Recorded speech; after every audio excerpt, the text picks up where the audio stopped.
and welcome to No Taboo Mom Podcast. My name is Eva. My name is Julia. Thank you for joining us today. The subject of today is embracing the chaos, the struggles of early motherhood. So we actually tried to talk about it a few times, and this subject is huge because obviously it covers everything from postpartum to today. And because we're moms of toddlers, we decided that we're not going to really go that deep into postpartum today. This is a completely separate subject. So we decided we're going to talk about what was, how it felt, but literally we're going to focus on struggles of early motherhood from perspective today. So kind of like looking back and looking forth and see where we're going to go with it. So what was the most surprising thing in motherhood for you? The most surprising thing, and I talk about it very openly always, that was you don't know what you don't know.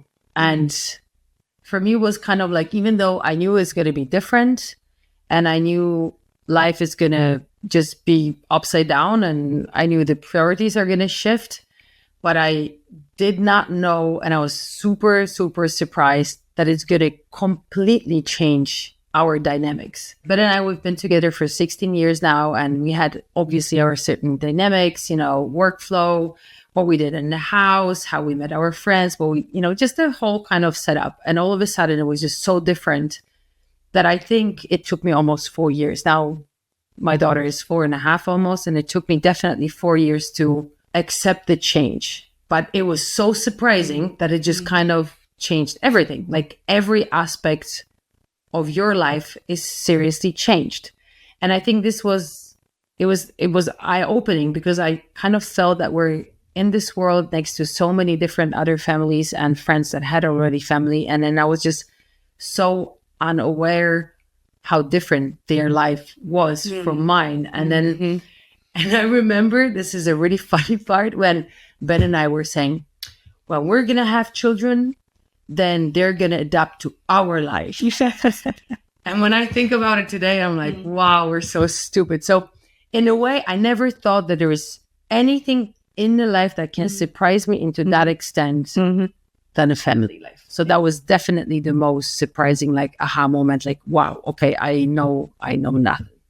That's also what I think is always, you never could imagine at all how much energy you have to put into this just to get you and your family and your kid, and your husband out to just like a birthday party or something, Yeah. Just like this. And when I look back, when I had friends with kids earlier than I did, and they were coming over, you just took it for granted a little bit. It was like, oh, okay, they're coming over. But now when you look into it, how much you actually have to create around to get everybody ready, to this day, get ready, get finished, think about, bottle of water, clothes to change or whatever, and even whatever your husband needs or you need, and then just to get out of the house to get actually to the birthday party. I have a totally different perspective now. Yeah. And so I even have more respect, and I still struggle with it. It's still chaos. I know what you're just saying. to get to the same party like everybody else. They were actually really good at managing parenthood and partying with us before we had children. And they were even showing up at the parties. Or I remember my friend was still pregnant with one kid, like, second pregnancy with one child. And I was like, and I didn't really understand how awesome she was, that she has some superpowers because she was just kind of showing up. And I know today she was literally destroying her whole kind of arrangement of everyday life. Today, I have sometimes even like thinking like, oh, we could go and see those friends, but then we're going to come back at 11 and then this is going to be way too much for my daughter. And this is going to destroy our dynamics. So on Monday, when, like the preschool starts, etc. And then how much sacrifice it is to just kind of set up those, as exactly as you said, not only packing, but what it actually does to you later. But in general, to all our listeners who, are not moms yet, in general, is you cannot prepare for this. This is like tsunami that happens to you and just kind of like whoosh, swash everything in a way, not in only negative way, but in both. Parenthood is the best and the worst thing that ever happened to me, because in a way, I experienced love that I've never thought existed. But in the other way, I experienced just this shift of everything that I wasn't prepared for. And I don't think I would be prepared more when I was 20, 25, 30. I was 36, but when I got Milou, but it's just in general, it's just crazy. But that's what you said, you have good things and bad things and struggles and stuff.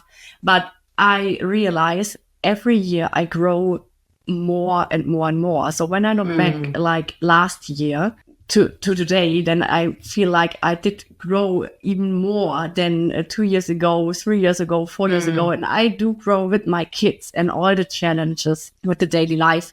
And also, even if you like our example, going to a birthday party and just getting everything done and finished, I don't even know if it's this kind of chaos or is it just like everybody else does experience it like this. And if you get people together and different personalities, like small ones and big ones, then I think it's normal to struggle.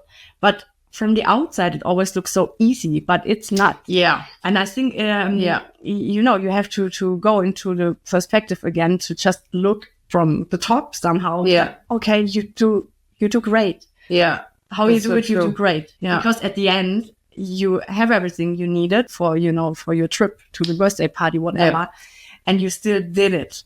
And every year I do it even better because I learned from certain. That's so true. Certain situations, and you just get better and better, and even also your kids get better because they grow older and it's easier. So you grow with the chaos. Yeah, that's true. And you grow with the challenges, as you say, right? So something that was challenging, even though the challenges change, right? From obviously you have a small baby, as you said, you pack half of the house with you, or you need to even take clothes for you because if you're breastfeeding, that most likely you're gonna get vomit on you and all the other stuff. And like the trip. So you, as you said, you have to think about your husband, your children, yourself, and so on. Then with every year, you drop those suitcases and then you only have one bag and so on, right? So this changes, but then you have to remember that you need to take enough toys or something to eat, or so everything changes, everything flows. It's dynamic, but also I don't think I could handle the challenges of today with a toddler 2 years ago. I had to get to this point, as you say, with my child, and she also had to learn how to cope with us. So it's almost like we sit, together, parents and children are going exactly. Sometimes we are faster, sometimes they're faster, and we have to catch up, and they're catching up. And I think I don't think this will ever change. I think this will always be and flow. Even sometimes when you think we do it a certain way, you struggle, and then your kid is just showing you actually, you can make it just easier if you like. I show you. Okay.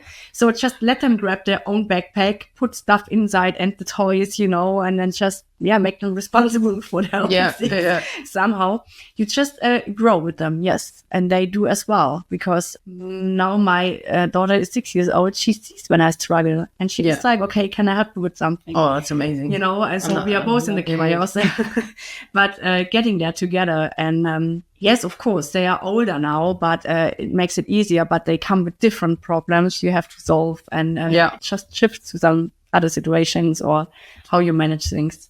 I think also one of those biggest lessons of motherhood was that not everything can be done in one day. So for me, it was a huge challenge because I was the person who loves tick boxes. And if I couldn't get the tick box, I was just losing it at work and my personal life and whatever. And, at the very beginning, when you just try to, I don't know, even do your nails or clean something or whatever, you had to do it in those kind of chunks of tiny times.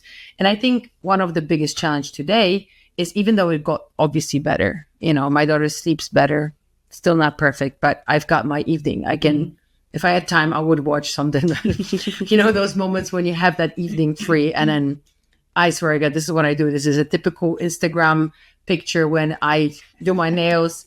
I've got a mask on my face. I'm sipping my wine. And then I'm watching, I don't know, Bridgerton, and I'm just kind of doing sit-ups and push-ups and just kind of at the same time, because you've got that super limited time. And I think this is personally probably my biggest struggle. The price I pay for motherhood, I think, is to literally say goodbye to your own time. I know it's manageable. I know you can do it. And of course, you try to arrange with your partner the best you can so that he has his time, you've got your time, that you can go to the gym, that you can go out with your friends.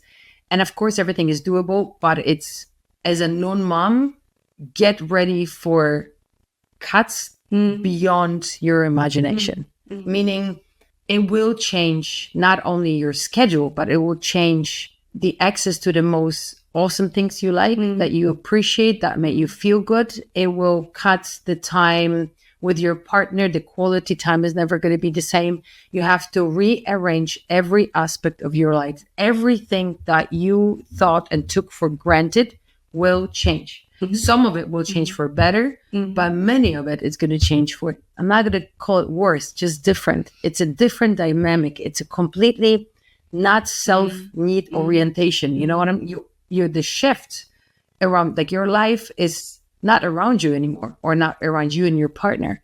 It's around your children. Exactly. Right? It's not your frame anymore. It's about the frame, with you and your kids. Yeah. And also you are not like spontaneous anymore. So this is what I experienced. I was very flexible and spontaneous, just catching up here and there in the middle of the night. It didn't matter. And now it just can change from one day to another. Your kid is fine the other day, everything is fine. You're looking forward to the wedding or something special, and in the morning you touch, your child's head and it's hot. Oh, classic. And of course, you stay with your kid at home and you will give your kid everything what it needs to just get better. But on the inside, I'm still sad, because I really wanted to go. I wanted to see my friends. I wanted to share the day with them, something special. And this is gone, that you just have to look after yourself and you just can go whenever you like to. I think this was the hardest part. Yeah. Just to miss out on some special things with your friends or your family because you have to look after your sick child, which of course you do, but still you can feel sad at the same time. And sometimes even a little bit angry because it's just like, I really wanted to go, I was really looking forward. And I remember, in winter season, then it's just like every weekend you can't go because when you have two kids, then the other one has something. Next weekend, it's you, and the other weekend, it's the other kid. And it just goes on. And then you look back and you just think like, okay, I haven't seen my friend for like 8 weeks. And it was like, I know what you're saying. Yeah, then you even feel lonely sometimes. So, and I think this was my biggest, or is still one of my biggest challenges, because I like to bring my kids to parties as well, because they're easygoing. It's nice with them.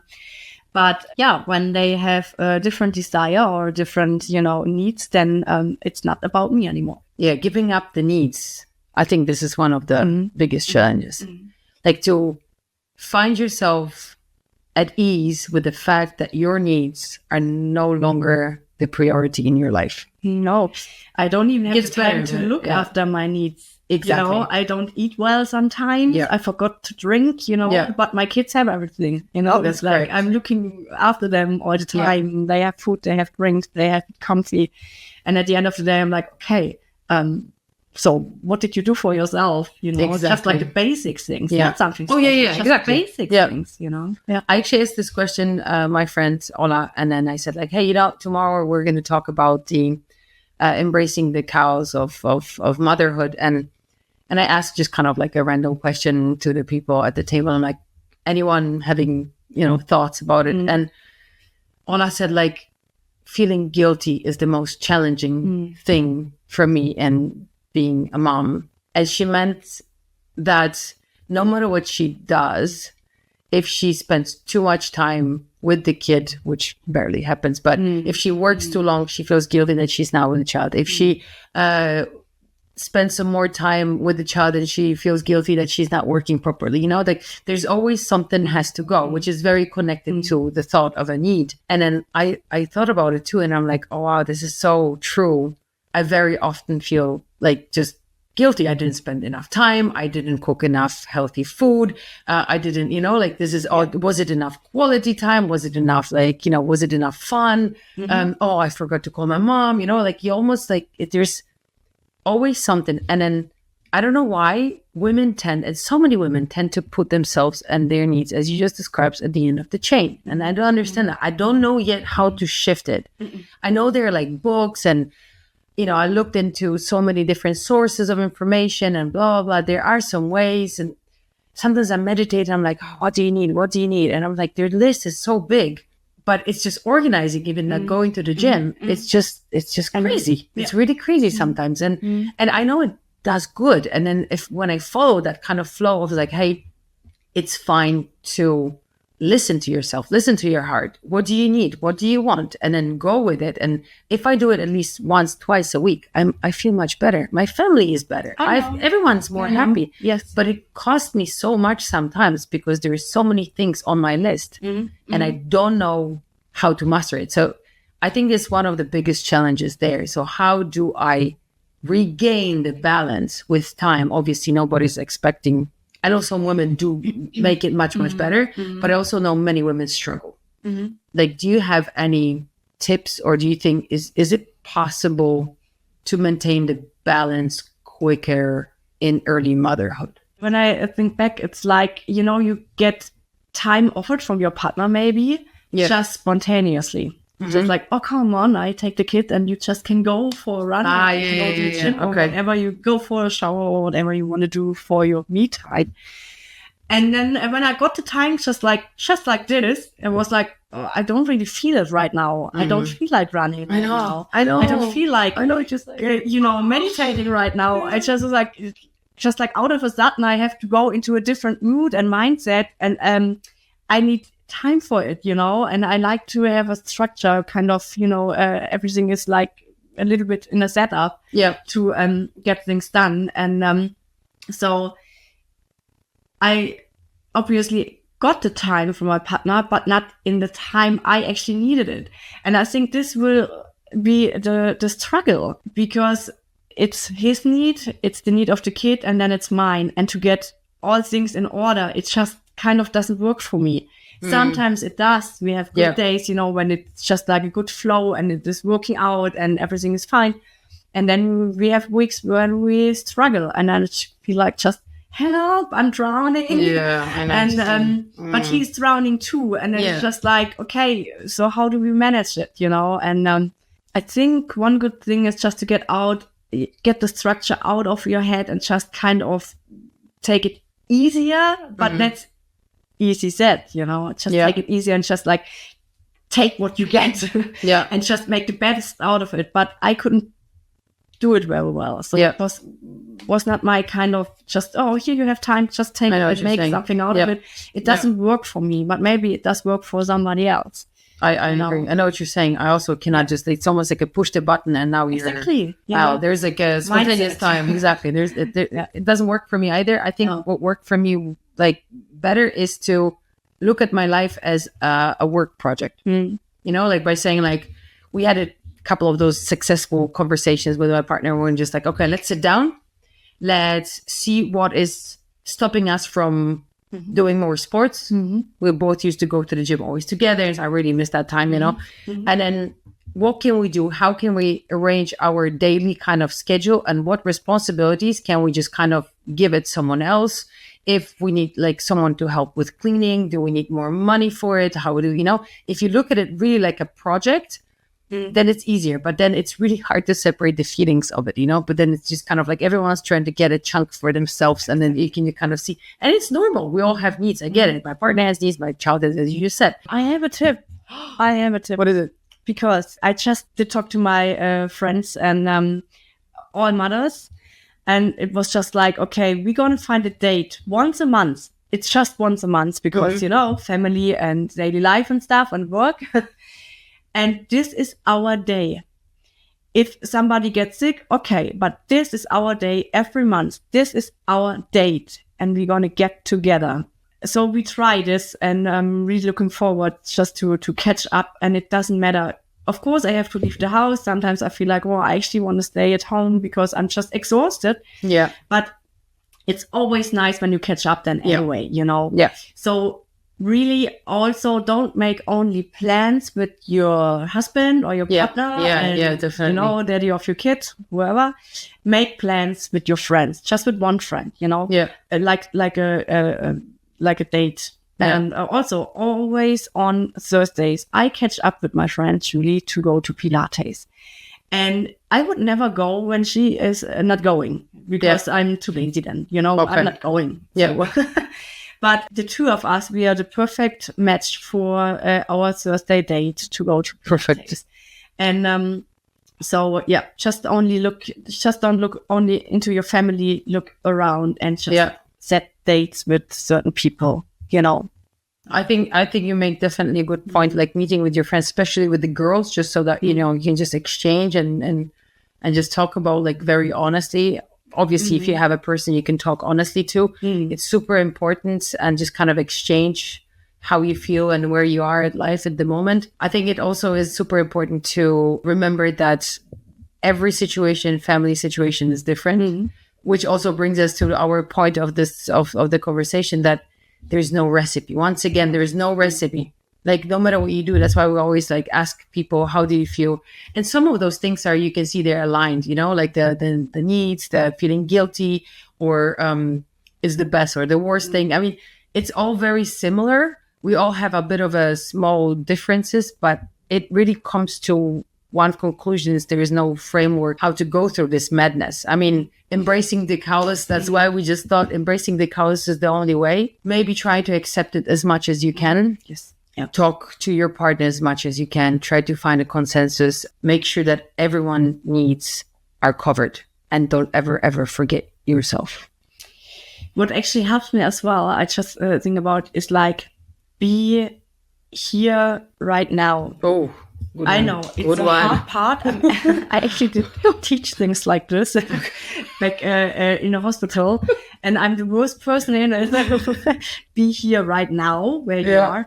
And sometimes when I play with my kids and I see all the chaos, and I know you have to make still just phone call and you have to do this and stuff and blah, and it's already past 6 p.m. I know I can't even make the call anymore. I don't need to write the message anymore because, you know, people are not at their workplace. And then I just feel it, how, you know, I get down, you know, I relax a little bit and just try to get everything out of my head, which I actually can't change right now. Yeah. And this brings me closer to the point. I'm here with my kids right now, and it's okay. Yeah. Just to tick things out instead of ticking them in. Yeah. You know? Oh, that's maybe something like that. Like mindfulness. Yeah. Mindfulness, exactly. And the meditation helps a lot with it, just to kind of practice. And I think it's everywhere. And you can even do it while you actually play with your kids. Yeah, that's true. Because just to think about it, does bring you closer already to the mindset, like, I wanted to remember, you know, I can't change it. Yeah. I can do it tomorrow, and I'm here right now. But it does help. I've noticed also that when I have a mindset in my head, now I'm only going to play with my daughter. That's all I am. Even if it's 15, 20 minutes, and I give her that dedicated body and soul and mind time, then she reacts in a different way when I say this is it. You know, I could be there for an hour, but in my head, I'm going to be at work. I'm going to be cleaning. I'm going to do shopping. I'm going to do everything else. And then she feels it. Like, you can feel it. 100%. Yeah. You are there 100%. Exactly. You know? And then it's a different, I feel better because I know, okay, you know what? This is now half an hour or something. We're going to play. And even if we have to play the dolls and kind of like, you love it. I love it. I'm good at it, but I don't really appreciate it so much. But I know she loves it. And I know I'm doing something very good for our relationship. It makes me feel very, very good about myself. So mindset. Yeah, mindset, mindfulness. And no matter what you do, this is probably where you come to an end. You're the best mom for your child. Yeah. Yes. There's no better. And I'm sure we're all doing the best we can. Exactly. Everybody of us is doing every day the best they can, you know, and you just have to recognize it for yourself. Don't feel guilty. Every day you put out fucking hard work, everybody of us. Yeah. You know, so just, it is super, be a little bit proud of it. You can. You're the best. Thank you for joining us today. It was definitely amazing. I hope you like our thoughts about embracing the chaos. See you next time. Take care. Embrace your chaos. Bye. Bye. Oh, wait, before you go, here is our disclaimer. Listen up, it's important. The No Taboo Mom podcast is for informational and entertainment purposes only.